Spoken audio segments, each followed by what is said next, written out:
Imagine, just for a second, standing in front of enormous stone walls. Walls so vast and so incredibly massive that for centuries the people who came later genuinely believed only literal giants could have built them. Well, hidden among the rugged, sun-baked hills of southern Greece lie the ruins of a civilization that absolutely shaped the course of European history.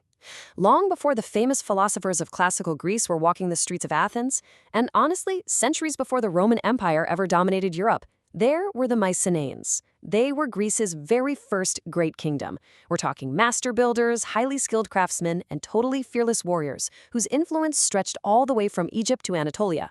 Welcome to This Explainer. Today, we are uncovering the extraordinary story of the Mycenaean Civilization. Let's dive right in. Now, these were the ambitious rulers and formidable armies that historians believe inspired the legendary tales recorded by Homer. You know, the Iliad, the Odyssey, the epic story of the Trojan War. But here is the central mystery, something that has puzzled experts for centuries. Despite all of their remarkable achievements, their powerful fortress palaces, and their sprawling trading networks across the Mediterranean, this immense civilization just mysteriously disappeared around 1200 BC. So who exactly were these remarkable people? And what in the world could have possibly caused the sudden, catastrophic collapse of such an unstoppable force? To answer that, let's kick things off with part one. Before the Mycenaeans, a land divided. To really wrap our heads around the Mycenaeans, we need to travel back a long way, more than 3,500 years. Ancient Greece wasn't this one unified nation like we think of today. It was completely sliced up by soaring mountain ranges and thousands of islands, which created these highly isolated, independent kingdoms. And right off the bat, there was a massive contrast between two totally different worlds. Just across the sea on the island of Crete, you had the Minoans. They were flourishing. They built magnificent, peaceful palaces, painted gorgeous, colorful frescoes, and ran a booming maritime trade network. They were pretty much the absolute height of Bronze Age sophistication. But back on the rugged mainland, things were a bit grittier. You had these smaller farming communities that were quietly getting wealthier through just relentless agriculture and some pretty advanced metalworking. The local leaders there were accumulating some serious power, and they were definitely hungry to make their mark. And that ambition brings us to part two, the rise of the citadels, right around 1600 BC. So that growing mainland ambition finally hit a boiling point. Around 1600 BC, this fierce new power exploded onto the scene in southern Greece, centered right on the city of Mycenae. Unlike those peaceful Minoans across the sea, these new rulers built massive defensive strongholds perched high on rocky hills. And they were explicitly designed for war. They hauled limestone blocks so huge and so heavy that, like I mentioned earlier, later Greeks genuinely believed they were constructed by mythical one-eyed giants. This is actually where we get the term Cyclopean walls. It's incredible to see where myth literally meets history. Inside these massive walls, they housed heavily protected royal palaces, administrative centers, and all their workshops. At the very heart of this heavily fortified society was the king, officially known as the Wanax. And make no mistake, the Wanax ruled with absolute authority. There was no separation of powers here at all. He controlled political affairs, religious affairs, the whole shebang. Supporting him was this highly structured hierarchy of military commanders, priests, scribes, and skilled artisans. Literally everything from local agriculture and taxation to complex military organization was entirely micromanaged from the center of these palace fortresses. But it is super crucial to understand that Mycenaean Greece was not one giant, unified empire ruled by a single king. Not at all.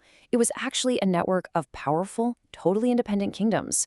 We're talking about places like Mycenae, Tiryns, Pylos, Thebes, and early Athens. You can kind of think of them like heavily armed rival siblings. They shared a common language, culture, and religious traditions, for sure, but they also fiercely competed with one another for dominance, resources, and ultimate prestige. Which naturally leads us right into part three, a true warrior society. Because of that constant, intense competition between the kingdoms, young noblemen were trained from a very early age to be elite warriors. Military success was everything. It was the ultimate goal in life. And the archaeological discoveries of their combat gear, absolutely mind-blowing. We are talking perfectly crafted bronze swords, long, thrusting spears, and heavy shields. But honestly, the most surprising thing they found? A helmet made entirely out of boar's tusks. Just take a second to imagine the sheer danger and the massive effort involved in hunting down enough wild boars to construct just one of these helmets. It was terrifying to look at, highly protective, and it instantly signaled to everyone else just how brave and skilled the wearer was. You see, these weapons weren't just practical tools for surviving a battle on a Tuesday. They were the ultimate status symbols. They represented absolute honor, status, and power. This aggressive martial culture essentially drove the Mycenaean kings to constantly organize campaigns.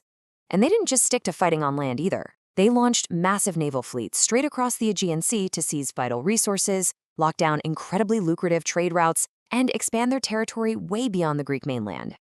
Ultimately, the Mycenaeans formed some of the most disciplined and, frankly, terrifying fighting forces of the entire Late Bronze Age. But the real reason this matters to us today is their lasting legacy. This deeply ingrained martial culture didn't just vanish into thin air when their civilization fell. It became the bedrock of Greek tradition. It laid the very foundation for the heroic ideals of courage, intense loyalty, and honor in battle that we see celebrated centuries later in those timeless legends. Now for part 4, Unearthing the Royal Tombs. For literally thousands of years, those heroic legends were thought to be just that, myths, made-up stories. That is, until the 19th century, when a fiercely determined German archaeologist named Heinrich Schliemann set out to excavate Mycenae. He was absolutely convinced that the Trojan War was real history, not just a poem. He was digging for proof of this legendary warrior society. And man, what he found shocked the entire world. Digging into the royal burial grounds, his team uncovered staggering wealth. We're talking perfectly preserved heavy gold cups, weapons absolutely encrusted with glittering jewels. It was immediate, undeniable proof of the immense riches that the Mycenaean ruling elite possessed. And the crazy thing is, the discoveries just kept rolling in. Intricately crafted jewelry with breathtaking detail was found lying right alongside heavily ornate bronze armor. These incredibly elaborate burial customs tell us something very important about how their society functioned. They deeply honored their powerful leaders, and they firmly believed that earthly prestige, wealth, and power should follow a great warrior directly into the afterlife. Then came the big one, literally one of the most famous archaeological finds in human history.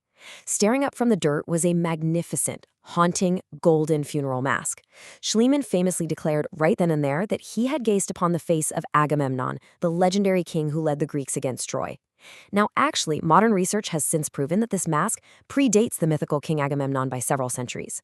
But despite that slight historical hiccup, it remains the ultimate symbol of the Mycenaean civilization.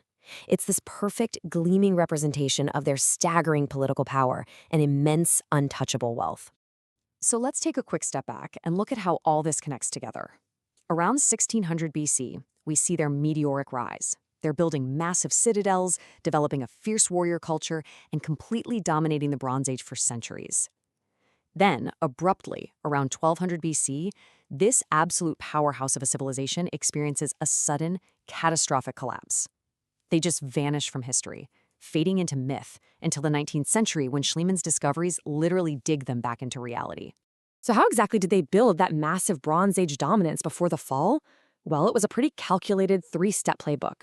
Number 1, they used their overwhelming military might to expand their influence across distant seas. 2, their diplomats expertly played the political game, exchanging incredibly lavish gifts with other powerful kingdoms just to forge strategic alliances. And 3, their highly skilled craftsmen produced these incredible luxury goods that were admired and highly sought after across the entire Mediterranean. Basically, they built a massive economic engine entirely fueled by international trade. But this brings us right back to the great mystery of 1200 BC. As the Mycenaeans grew stronger, producing more luxury goods and securing more wealth, their ambition naturally grew right alongside it. And with immense ambition comes fierce and sometimes deadly competition. So what you should take away from this explainer is a lingering question. Did the very things that made the Mycenaeans great, their massive wealth, their independent warring kingdoms, and their fierce, uncompromising ambition, create an internal pressure cooker? Did their own overwhelming success ultimately cause the internal conflicts that led to their mysterious and total downfall? It is a truly fascinating mystery to ponder. Thanks for joining me to uncover the story of Greece's first great kingdom. Keep questioning history, and I'll see you next time.